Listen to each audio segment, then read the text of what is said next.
Hey guys, it's Scatter. I wanted to welcome you guys to my Phase 3 PvE guide series, where we cover the fundamentals of your spec so that you can quickly hop into the new raids. Today we'll be going over the Arcane Mage, and in this guide we're going to cover your best races, stat priority, talents, rotation, and all of the buffs, consumables, and gems you need before hopping into Phase 3. Alright, now let's go ahead and hop into the video.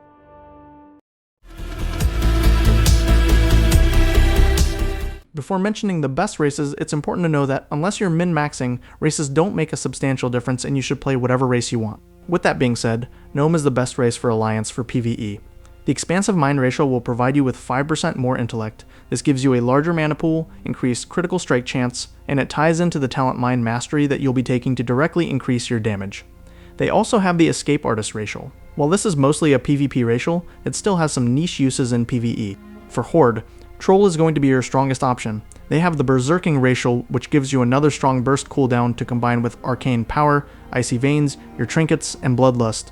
They also have the Beast Slaying racial, but it does not provide a boss damage advantage in Mount Hyjal or Black Temple, because none of the Phase 3 raid bosses are classified as beasts. Moving on to stats. Your first priority is reaching the spell hit cap for Arcane Blast. With 5 points in Arcane Focus, you need 6% hit from your gear, which is 76 spell hit rating. If you have a Drain A, providing Inspiring Presence in your group, that drops to 64 rating, Totem of Wrath lowers it to 38 rating or 26 when combined with Inspiring Presence. Do be aware that Arcane Focus only applies to arcane spells. Your Frostbolt filler gets 3% hit from Elemental Precision, so it will still have a higher chance to miss, and that is normal. Do not sacrifice your Arcane Blast setup trying to reach the full Frost hit cap. Once you reach your actual Arcane hit cap, your general priority is spell damage, followed by Intellect, Critical Strike, and Haste. Haste can be very strong, but it also makes you spend mana faster. Its value depends on the fight length and your available mana support. For most players, the important rule is simple. Reach the Arcane hit cap, then prioritize stats that increase your damage without causing you to run out of mana before the fight is over.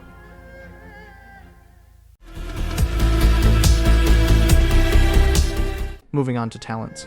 We'll be going over the standard raid build, which is 40 points in Arcane and 21 points in Frost, and we'll also be going over some notable talents. Starting in the Arcane tree, Arcane Focus gives your arcane spells 10% hit. This is the talent that lowers your normal arcane hit requirement to 76 rating, so you will always want all 5 points. Arcane Concentration gives your damaging spells a chance to make your next spell free. Arcane Potency then gives that clear casting spell a large critical strike bonus. Together, these talents provide both mana savings and additional damage. Arcane Mind increases your total intellect, while Mind Mastery converts a percentage of your intellect into spell damage. This is one of the main reasons intellect is so valuable for Arcane. It increases your mana pool and also directly contributes to your damage. Arcane Power is your main arcane damage cooldown. It increases your damage by 30%, but it also increases your mana cost by 30%. Make sure you have enough mana to cast Arcane Blast throughout the entire cooldown before activating it. Presence of Mind makes your next eligible spell instant. You will normally use it on Arcane Blast either to maintain damage while moving, or to fit another instant cast into an important damage window. Spell Power increases the bonus damage dealt by your critical strikes. It works extremely well with Arcane Potency and the additional critical strike that you receive from raid buffs and gear. The Frost side of the build is mainly there for Icy Veins and Cold Snap. Icy Veins is your second major damage cooldown, and Cold Snap resets it so you can use it again. You'll also want to take Improved Frostbolt and the other supporting Frost talents that allow Frostbolt to function as your filler spell when you're trying to conserve mana. Something to mention is that you can also run an alternative build for Trash or Heroic dungeons. You can move a few Frost damage points into Improved Blizzard and Permafrost.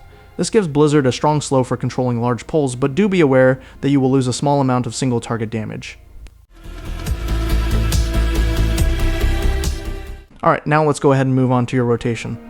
The most important thing to know is that Arcane does not have a fixed rotation, and it instead alternates between a burn phase and a conserve phase. This is because every time you cast Arcane Blast, the cast time is reduced, but the mana cost is increased. Your goal is to spend as much mana as possible without running out before the boss dies. A good rule of thumb is to spam Arcane Blast down to 30 to 40% mana, and then enter your conserve phase rotation by casting 3 Arcane Blasts and 3 Frostbolts until your cooldowns are back up. Before the pull, you want to make sure that you have Arcane Brilliance active, create a Mana Emerald, and in the majority of circumstances, you'll want to default to using Mage Armor since it increases your mana regeneration. Once you get a feel for your mana and the fight durations, you can switch to Molten Armor for a little bit more damage, but most of the time you will be staying in Mage Armor. Next, let's have a look at your burst cooldowns and your mana support. For burst cooldowns, we have Arcane Power, Icy Veins, your trinkets, Bloodlust, and Berserking if you're playing a troll. For mana support, you have your Mana Emerald, Super Mana Potion, and Evocation. If you're going to cast Evocation, make sure that you don't have to move so that you can get its full value. Depending on your raid composition, you might also have access to Mana Tide Totem, Innervate, or Shadow Priest's passive mana regeneration through Vampiric Touch. Let's go over an example rotation. Make sure you have your pre-pull checklist, pop burst cooldowns, and enter your burn phase by spamming Arcane Blast. Use your mana support to stay in your burn phase for as long as possible. Once you reach 30 to 40% mana, start doing your conserve phase rotation by rotating between 3 Arcane Blasts and 3 Frost Bolts until your cooldowns are back up, and you can repeat your burn phase again.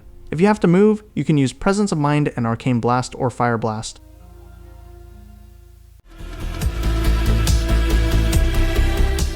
Lastly, let's cover your buffs, consumables, and gems. For buffs, keep Arcane Brilliance active and use whichever armor you picked for the fights. The only other buff I want to call out is Blessing of Salvation, because Arcane can generate a lot of threat during your cooldowns.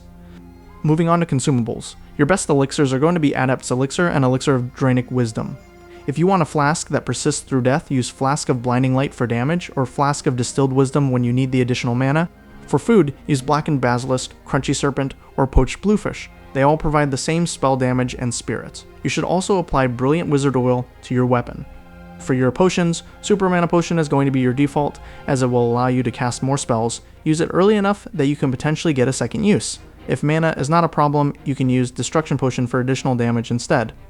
For gems, Chaotic Skyfire Diamond is your standard meta gem. It requires 2 blue gems, so use 2 Glowing Shadow Song Amethysts to activate it once the Phase 3 epic gems are available. After that, Brilliant Lion's Eye is going to be your default gem. Intellect gives you a larger mana pool and also contributes to your spell damage through Mind Mastery. Rund Crimson Spinel can be used when your kill time or simulation favors raw spell damage instead. If you still need hit, use Veiled Pyrostone until you reach your cap. Once you reach the hit cap, stop gemming hit and move back to Brilliant Lion's Eye or whichever damage option simulates higher for your character. That's it for the Phase 3 Arcane Mage Guide. If this helped, feel free to like and subscribe. Thanks for watching, and I'll see you in the next one.